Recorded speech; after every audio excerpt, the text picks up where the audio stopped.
Yo, it's Trevelli, I'm back, and today we're going to ask a simple question. Does Taylor Heinicke deserve a starting job in the NFL? We talked about this last year, and we're going to bring up the question again at a crucial point. So if you can, please like, comment, and subscribe. Let's get this channel out to as many people as possible. Also, follow me on Instagram and Twitter so you get my daily notifications for when I'm dropping videos, which is going to be Monday through Friday, because I'm never slacking. Now, let's jump into the action.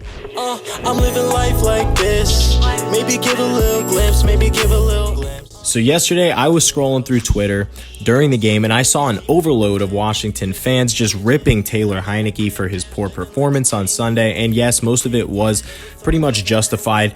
However, as an unbiased NFL fan, and I am not a Washington football fan, I want to make a few points and then ask you guys the question of if you should move on from Heinicke immediately or give this guy a little bit of time. Now, number one, this really is his first season of legitimate playing time in the NFL, and the Washington football team, which was predicted to be bad anyways, has at least been in the wild card playoff spot for most of the season. I can name some of the best QBs of all time that did not perform well in their first season or two and then ended up being generational talents. Is that Taylor Heinicke? Probably not, obviously, right? But it remains to be seen that the kid has made several plays that people sweep under the rug, that if it was Mahomes or one of these other guys like Kyler Murray, they would flip a script and basically bow down to the guy. But that's not going to happen here because Heinicke is not a household name, right?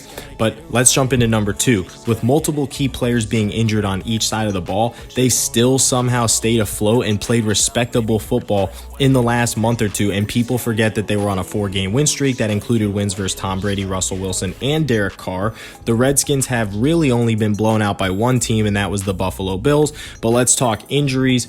At some point, including Heinicke himself, obviously in the last game repeatedly, getting plastered by Parsons and company, every impact player on this team has either been placed on IR or has been seriously banged up. That includes Logan Thomas, J.D. McKissick, McLaurin, Jace Young, Montez Sweat, John Bostic, Casey Toohill, James Smith-Williams, and honestly many more that have all missed at least a game or more this year.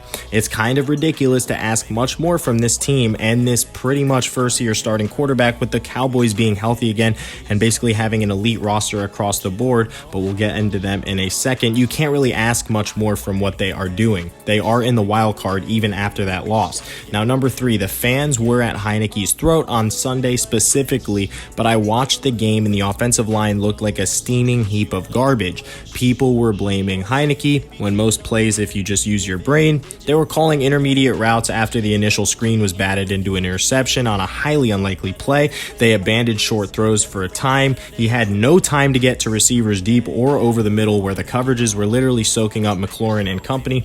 I did not see much separation on any routes that were incomplete, and when your O-line gives you 1.8 seconds max to make a critical decision down 18 points, it is a rough situation to be in for even if it was Rodgers, Mahomes, pretty much anyone, especially Heinicke. So all I'm saying is when the plays broke down, most of the time he was a deer in the headlights. We all saw that. But sometimes he would literally pull some sort of rabbit out of a basket type of play, escape, and make a play with his legs or throw, whatever. He even took the chances of giving McLaurin the chance to catch a deep bomb, and same with Cam Sims. That ended up being a touchdown. If McLaurin doesn't get a concussion, they probably catch that ball too. So when it was one-on-one and he had little time, he took the shots. Now, he also made some absolutely horrific decisions into triple coverage and one to the defender's hands after he did make a beautiful escape on a play, but you'll see he threw it right to the defender's hands. He was clearly shaken. But dude, Parsons, Lawrence, and Gregory, they were eating him alive, okay? They had 5 sacks in the single game. I did not see any person talking about the O-line on Twitter, which just shows the ignorance of the fan base, I think. Now, number 4, let's get into some stats here. This is going to be fun. Heinicke currently has the 6th most rushing yards among QBs that have played 12 games or more. He's got more passing yards than Mac Jones, Lamar Jackson, Jared Goff, Baker Mayfield, Jalen Hurts, Danny Jones. He's got more touchdown passes than Lamar Jackson, Trevor Lawrence, Hurts, Hurts, Mayfield, Goff, Tannehill, Mac Jones, Russell Wilson, Garoppolo, Matt Ryan, Derek Carr, Teddy Bridgewater, and even Kyler Murray. Even though he only played 9 games, that doesn't really count, but you still get the point. That's a lot of people. Let's keep going since there's people that say he's a turnover machine. He's tied with Mahomes, okay? Has less than Tannehill, less than Lamar Jackson, less than Trevor Lawrence and Burrow. And one more fun fact, his raw QBR and rating are neck and neck with Dak Prescott, who by far has more weapons and a better overall team.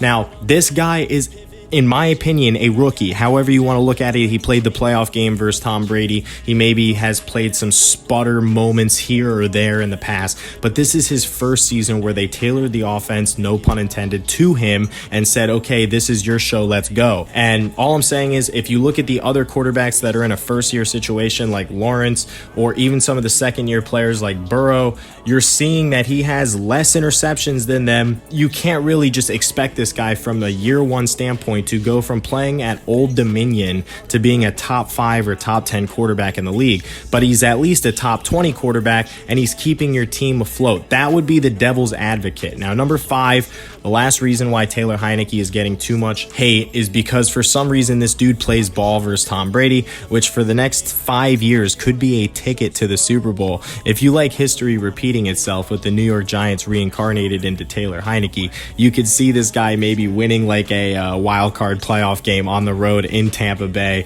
in the future, because it seems like he likes playing up to Tom Brady. Now look, I get where the hate does come from because I'm stuck with Tua as a Dolphin fan.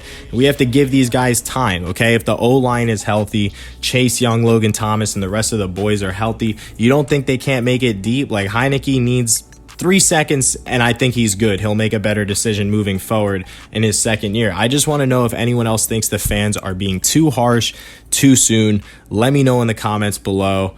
It's your boy Travelli. Follow me on all socials. I'll see y'all later. Peace. I'm living life like this. Maybe give a little glimpse, maybe give a little